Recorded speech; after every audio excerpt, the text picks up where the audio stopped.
लग्नानंतर होईलच प्रेम मालिकेच्या आजच्या भागामध्ये आपण पाहत आहोत काव्या आणि सोबतच पार्थ हे दोघेही जण आता त्या शेटेच्या ऑफिसमधून बाहेर आलेले असतात.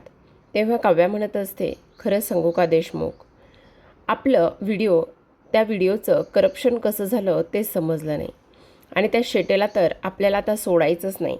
त्याला तर चांगलाच धडा शिकवायचा आहे, काही जरी झालं तरीसुद्धा.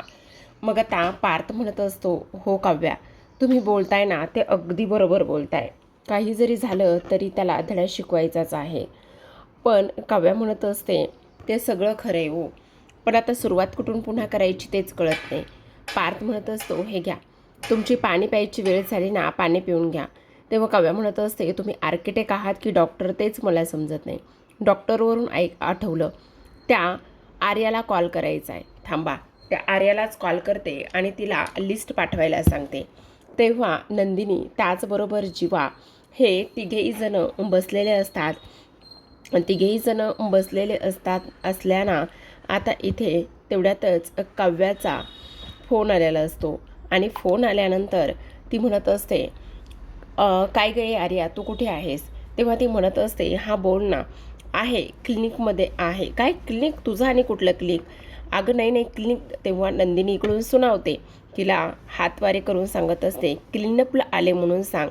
मग आता ती म्हणत असते, अगं क्लिनिक नाही गं बाई, मी क्लीनअप करायला आलेले आहे पार्लरमध्ये, असंच ती बोलत असते. तेव्हा लगेच आता इकडे काव्या म्हणत असते, खरं खरं सांग, कुठे आहेस? तुझं क्लिनिक वगैरे? अच्छा, तसं आहे का? बरं ठीक आहे, पण बोल ना, तुला काय झालं? कशाबद्दल बोलतेस? अगं काय नाही गं, त्या दिवशी मी तुला नाही का त्या सिटी हॉस्पिटलमधल्या त्या सगळ्या लोकांची इथे लिस्ट मागवली होती आणि ती लिस्ट मागवली होती ना, म्हणून मी तुला विचारलं होतं. तू लिस्ट मला आणखी दिली नाही आहेस, कधी देणार आहेस ती लिस्ट?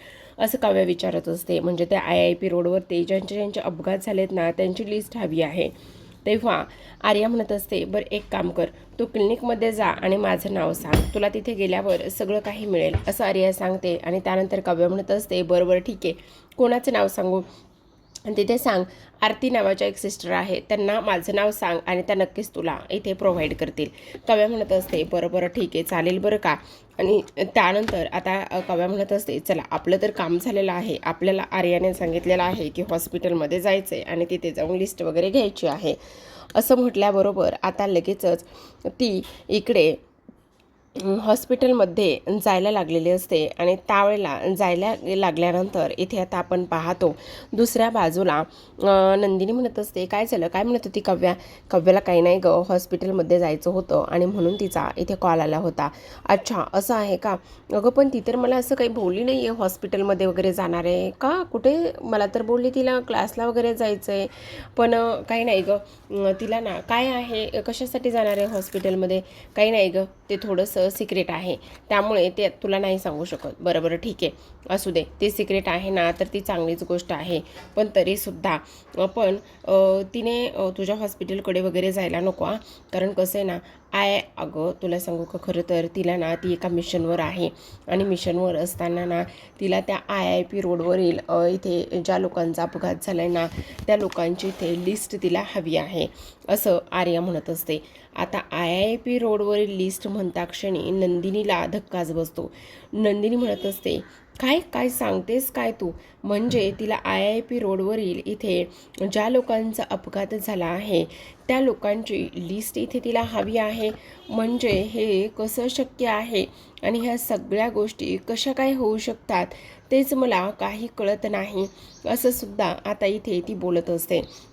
आता हे सगळं काही बोलल्यानंतर इथे जीवा म्हणत असतो, अगं तुला कळतंय का, लक्षात येतंय का? कारण नंदिनीचा सुद्धा अपघात जो आहे तो अपघात त्याच IIP रोडवरती झालेला आहे. असं म्हटल्याबरोबर आता मात्र इथे ही जी काही आर्या आहे, आर्याच्या हातामध्ये असलेला तो सरबताचा ग्लास जो आहे, तो सरबताचा ग्लास इथे खाली जमिनीवर पडलेला असतो आणि सरबताचा ग्लास खाली जमिनीवर पडल्यानंतर आर्याला धक्काच बसतो. आता नंदिनी तिला विचारत असते, काय झालं आर्या, काय झाले? खरं सांग. तेव्हा मात्र आर्या म्हणत असते, कारण इथे जी काही काव्या आहे ना, ती काव्या इथे लिस्ट घ्यायला गेलेली आहे. ती म्हणजेच की IIP रोडवरील ज्यांचे अपघात झालेले आहेत त्यांची लिस्ट ती इथे घ्यायला गेलेली आहे असं सुद्धा आता इथे ती बोलत असते. आणि हे सगळं काही बोलल्यानंतर इथे काव्याला सुद्धा फार मोठा धक्का इथे बसलेला असतो. आणि त्यानंतर आता इथे नंदिनी म्हणत असते, आता काय करायचं, कारण इथे जर तिला त्या लिस्टमध्ये माझं नाव समजलं तर मग काय होणार आहे. कारण आपण ह्या सगळ्या गोष्टी फक्त आणि फक्त इथे तिच्यापासून का आणि कशामुळे लपवत आहोत हे सुद्धा आपल्याला माहिती आहे. आणि आता जर हे सगळं समजलं तर खूप मोठा गोंधळ होईल असं सुद्धा आता इकडे तिचं म्हणणं सुरू असतं. सोबतच प्रेक्षकांनो आपण पाहतो इथे आता आर्या काही केलं तरी त्या डॉक्टर नर्सला कॉल करण्याचा प्रयत्न करत असते, जेणेकरून त्यांना ह्या सगळ्या गोष्टी इथे समोर येऊ नयेत आणि त्यानंतर हे सगळं कुठेतरी थांबलं जावं असं सुद्धा इथे आता तिचा विचार सुरू असतो. सोबतच आपण पाहतो इकडे आता पार्थ आणि काव्या हे दोघेही जण हॉस्पिटलमध्ये जाऊन पोहोचतात. जेव्हा हॉस्पिटलमध्ये जाऊन हे दोघेही जण पोहोचतात तेव्हा तिथे असलेल्या नर्सला ते डॉक्टर आर्या सामंतने आम्हाला इथे पाठवलं आहे असं सांगतात. आणि हे सगळं काही सांगितल्यानंतर आता त्या म्हणत असतात, बसा, मी तुम्हाला जे काही हवं आहे ना ते अगदी अवघ्या 5 मिनिटामध्ये देते असं म्हणून त्यांच्याकडून त्यांनी वेळ घेतलेला असतो. सोबतच आपण पाहतो आता काव्या म्हणत असते, एकदा का ती लिस्ट आली आणि एकदा ह्या सगळ्या गोष्टी समोर आल्या तर मग सगळं कसं व्यवस्थित होईल. आणि त्याचबरोबर तिथे ज्यांचे अपघात झाले आहेत ही सुद्धा गोष्ट आपल्याला लवकरच समजेल असं काव्याचं म्हणणं असतं. इकडे मात्र आर्या कंटिन्युअसली फोन करत असते आणि फोन करून काही जरी झालं तरीसुद्धा ह्या सगळ्या गोष्टी त्यांच्या कोणाच्याही समोर येता कामा नये असं सुद्धा आता इथे तिचं म्हणणं असतं. आणि त्यानंतर मात्र इथे काव्या वेट करत असते तर आर्या दुसऱ्या बाजूला फोन करत असते. आणि त्यानंतर आपण पाहतो इथे आता जीवा आणि त्याचसोबत नंदिनी हे धावतच इकडे निघालेले असतात, जेणेकरून त्यांना काव्याला थांबवता येईल. आणि काव्याला जर थांबवलं तर मग पुढचं सगळं काही व्यवस्थित होईल असं सुद्धा आता इकडे त्यांचं म्हणणं असतं. आणि त्यामुळे ते निघालेले असतात. पार्थ आणि काव्या हे दोघेही जण थोड्या वेळासाठी बसलेले असतात. तेव्हा काव्या म्हणत असते, देशमुख, खरंच सांगू का, हे स्वप्न माझं आहे, मिशन माझी आहे, पण तुम्ही मात्र मला कशा पद्धतीने आणि किती साथ देताय ना, त्यामुळे मला तर खरंच सांगू का, तुमचं फार जास्त कौतुक आणि अभिमानसुद्धा वाटत आहे. मग आता पार्थ म्हणत असतो, वागवा माझी मांजर, आता माझी मांजर एवढं सगळं काही माझ्याविषयी बोलते म्हटल्यावर मला तर फारच आनंद व्हायला पाहिजे की नाही, असं सुद्धा तो आता इथे बोलू लागलेला असतो. सोबतच प्रेक्षकांनो आपण दुसरीकडे पाहत असतो आता जीवा आणि सोबतच नंदिनी हे दोघेही जण निघालेले असतात. आणि हे दोघेही जण निघाल्यानंतर आता आपल्याला असं पाहायला मिळतं की इथे तेवढ्यातच हे जे काही काव्या आहे, काव्या तिथे बसलेली असते, तर दुसऱ्या बाजूला मात्र पार्थ जो आहे तो पार्थला फोन आलेला असतो. आणि फोन आल्यानंतर तो बाजूला जाऊन थोड्या वेळासाठी फोनवरती बोलत असतो. आता फोनवरती थोड्या वेळासाठी बोलत असताना आपण पाहतो इथे आता लगेचच ही जी काही लिस्ट आहे ती लिस्ट आता ऑलरेडी तयार होत आलेली असते. आणि लिस्ट तयार होत असताना इकडे दुसऱ्या बाजूला पार्थ आणि त्याचबरोबर काव्या हे दोघेही जण हॉस्पिटलमध्ये असतात. आर्या मात्र प्रचंड इथे थांबवण्याचा किंवा फोन करण्याचा प्रचंड ट्राय करत असते, जेणेकरून काही जरी झालं तरीसुद्धा इथे आता हे सगळं काही थांबलं जावं म्हणून तिचे प्रयत्न सुरू असतात. पण तसं काहीही होत नाही, कारण उलटच झालेलं असतं. ती लिस्ट इथे बाहेर आलेली असते आणि ती लिस्ट बाहेर आल्यानंतर आता इथे नर्स काव्या देशमुख कोण आहेत असं म्हणून आवाज देत असतात. आणि काव्या देशमुख असं म्हणून आवाज दिल्यानंतर आता काव्या म्हणत असते, मीच आहे. पण तोपर्यंत इथे पार्थचा हा जो काही फोन आहे तो फोन इथे सुरूच असतो. आणि फोन सुरू असल्याने आता इथे मात्र जी काही नंदिनी आहे ती नंदिनी आता धावतच आलेली असते. आणि धावतच येऊन ह्या सगळ्या गोष्टी ती इथे थांबवण्याचा पूर्ण प्रयत्न करत असते, पण तिला मात्र ते काही थांबवता येत नसतं. आता शेवटी आपण पाहतो जीवा आणि त्याचबरोबर नंदिनी हे दोघेही जण धावत आलेले असतात. आणि धावत आल्यानंतर त्यांना तेवढंच थांबवण्याचा प्रयत्न करतात, पण काहीही उपयोग इथे होत नाही. शेवटी होत्याचं नव्हतं झालेलं असतं आणि तेव्हा मात्र ती लिस्ट आता इथे काव्याच्या हातामध्ये आलेली असते. जेव्हा ती लिस्ट काव्याच्या हातामध्ये येते आणि काव्या ते सगळं काही पाहत असते. आता पाहत असताना एक एक करून काव्या सगळं काही पाहत खाली खाली जाते आणि खाली खाली गेल्यानंतर तिला मात्र त्या लिस्टमध्ये नंदिनीचं नाव दिसणार असतं. इकडे जीवा आणि सोबतच इथे आता जी काही नंदिनी आहे ते धावत पळत आलेले असतात. धावत पळत येऊनसुद्धा काहीही उपयोग त्या दोघांचाही इथे झालेला नसतो. कारण इथे आता शेवटी काव्याने इथे पाहिलेलं असतं, बघितलेलं असतं की त्या अपघाताच्या लिस्टमध्ये इथे तिच्या नंदिनीताईचं नाव आहे आणि त्या अपघाताच्या लिस्टमध्ये नंदिनीताईचं नाव असल्याकारणाने आता मात्र तिच्या पायाखालची जमीन सरकते. ती विचार करत असते की नेमकं हे सगळं काही काय आहे आणि त्याहूनही सगळ्यात महत्त्वाची गोष्ट म्हणजे त्या हॉस्पिटलमध्ये माझ्या नंदिनीताईचा अपघात झालेला आहे का, ह्या सगळ्या गोष्टींचा ती इथे विचार करत असते. यामध्ये नंदिनी देशमुख हे नाव कसं असं पाहिल्यानंतर तिच्या हातातून ते जे काही पेपर्स आहेत ते पेपर्स इथे खाली जमिनीवर गळून पडलेले असतात आणि ते पेपर्स जमिनीवर गळून पडल्यानंतर इकडे पार्थचं फोनवर बोलणं सुरू असतं.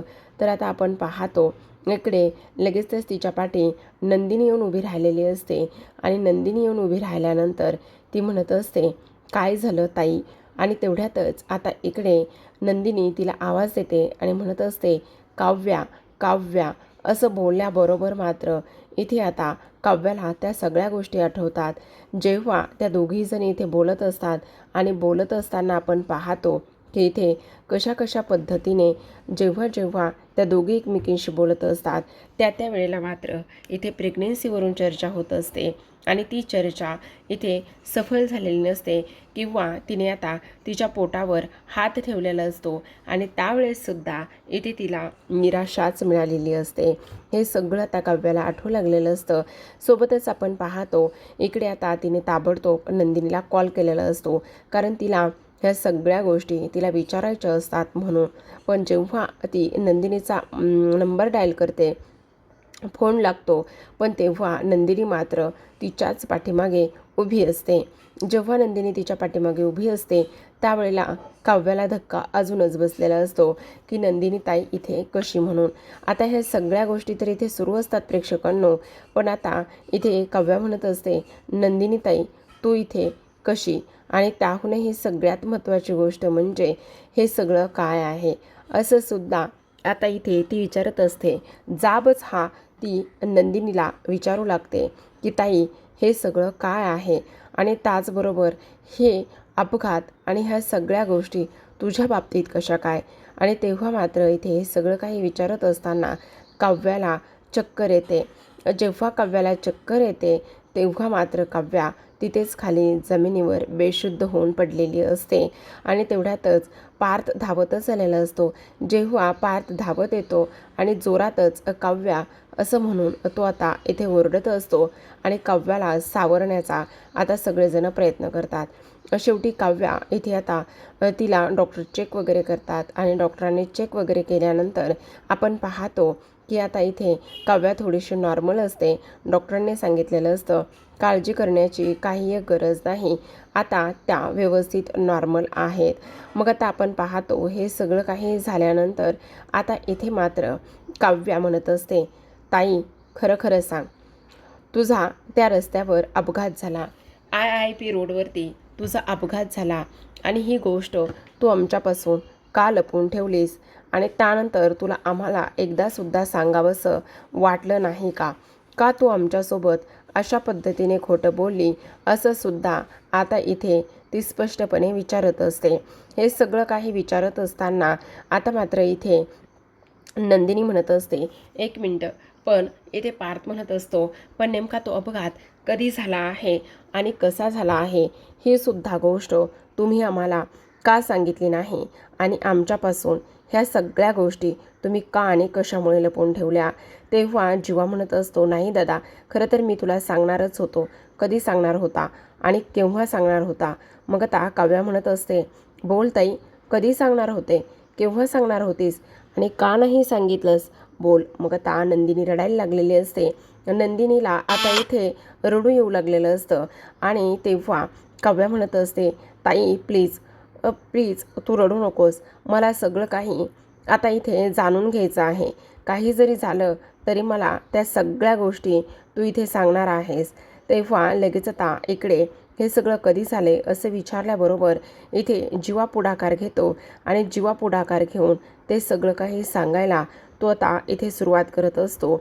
आणि त्यानंतर काव्याचा पुन्हा प्रश्न असतो, ताई खरं खरं सांग, तुझं बाळाला काही झालं नाही आहे ना? तेव्हा नंदिनीला भरून आलेलं असतं आणि नंदिनी म्हणत असते, काव्या वेडी आहेस का तू? तेव्हा काव्या म्हणत असते, ताई तुला माहिती ना, मला बाळाच्या बाबतीत सगळ्यांचीच किती काळजी आहे. मला साधं बाळाला काही झालं ही जरी गोष्ट मी ऐकली ना तरीसुद्धा मला त्या सगळ्या गोष्टींचा किती त्रास होतो हे तुला चांगलंच माहिती ना ताई. मग खरं खरं सांग, बाळाला काही झालं नाही आहे ना? आणि हे सगळं कधी झाले? तेव्हा मात्र ती म्हणत असते, हे सगळं तेव्हा झाले जेव्हा आपण दोघींनीसुद्धा सेम रंगाचे ड्रेस घातले होते. हे सगळं त्या दिवशी झालं आहे. असं बोलल्याबरोबर आता इथे काव्याला तो सगळा प्रसंग आठवतो. मग आता इथे हे सगळं तू आम्हाला का सांगितलं नाही असा प्रश्न विचारल्याबरोबर लगेचच आता इथे जीवा म्हणत असतो, खरं तर आम्ही हे सगळं सांगायला आलो होतो, पण सांगायला आलो आणि त्यानंतर काव्याचं ते मत आणि ते म्हणणं ऐकलं, त्यामुळे आम्ही काहीही सांगितलं नाही असं सुद्धा आता इकडे तो बोलत असतो. आता हे सगळं काही बोलत असताना आपण पाहतो नंदिनीला सुद्धा तो सगळा प्रसंग आठवत असतो आणि नंदिनीला तो सगळा प्रसंग आठवल्यानंतर आता हे सगळं कशा पद्धतीने होतंय, काय झालंय आणि हे कशामुळे ह्या सगळ्या गोष्टी आता इकडे तिला त्रास देऊ लागलेल्या असतात. त्याचसोबत इथे मात्र नंदिनी रडायला लागते. नंदिनी रडायला लागलेली असताना काव्या म्हणत असते, ताई प्लीज तू रडू नकोस. रडून काय होणार आहे सांग ना? तुला रडण्याची काही गरज नाही आहे. पण ताई मला आणखी एक गोष्ट पुन्हा तुला विचारायची की बाळ कसं आहे? बाळाला काही झालं तर नाही आहे ना ताई? ताई हे बघ, आता तू माझ्यापासून काहीही लपू नकोस. सगळं काही मला इथे तू खरं खरं सांग. हे बघ, मी कोणाच्याही बाळाबद्दल काही सहन करू शकत नाही आणि तुझ्या बाळाबद्दल तर अजिबातच मी इथे काहीही सहन करू शकणार नाही असं सुद्धा आता इथे काव्या बोलत असते आणि रडायला लागलेली असते. जेव्हा काव्या रडत असते त्यावेळेला मात्र नंदिनीला अजूनच त्रास होत असतो, कारण फक्त आणि फक्त माझा इथे अपघात झाला आहे हीच गोष्ट काव्याला एवढी त्रास देते, तर मग मी बाळाबद्दल सांगितलं तर मग माझ्या काव्याचं काय होणार आहे असा सुद्धा ती इथे विचार करू लागलेली असते. आणि तेव्हा ती म्हणत असते, नाही काही जरी झालं ना तरीसुद्धा सगळ्यात महत्त्वाची एक गोष्ट आहे आणि ती म्हणजे की तू आमच्यापासून काहीतरी लपवत आहेस. तेव्हा नंदिनी म्हणत असते, नाही अजिबातच नाही. आणि तेव्हा जीवा म्हणत असतो, पण नेमकं तू कशाबद्दल बोलतेस आणि तू काय पाहिलेलं आहेस असं सुद्धा आता इकडे ती बोलत असते. आणि तेव्हा मात्र पुन्हा एकदा काव्या म्हणत असते, कारण त्या लिस्टमध्ये मी तुझं नाव पाहिले, पण बाळाचं काय नंदिनीताई? बोल नंदिनीताई बोल. आता हा प्रश्न विचारल्यानंतर नंदिनी मात्र आहे त्याच ठिकाणी स्तब्ध थांबलेली असते. ती मात्र काहीही बोलण्याच्या मनस्थितीमध्येच नसते.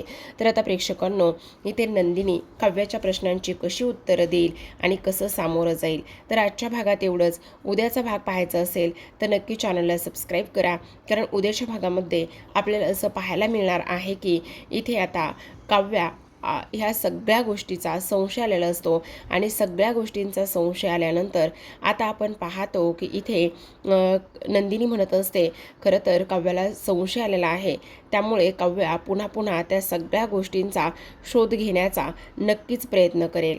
पण आता इकडे दुसऱ्या बाजूला काव्या म्हणत असते, मला पूर्ण खात्री आहे की ताई ह्या सगळ्या गोष्टी खोट्या बोलत आहे, ती खरं नाही बोलत आहे.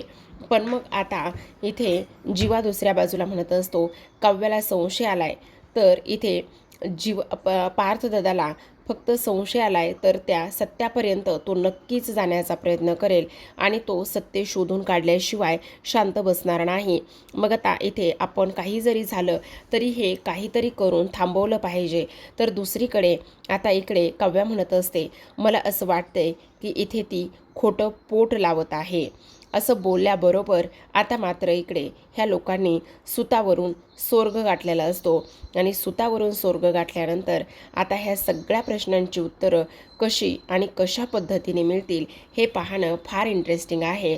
आणि त्याहूनही सगळ्यात महत्त्वाची गोष्ट म्हणजे की आता नंदिनीची ही खोटी प्रेग्नन्सी काव्यापासून कशी लपेल पाहूयात येणाऱ्या भागात. तोपर्यंत तुम्ही पाहत राहा लग्नानंतर होईलच प्रेम.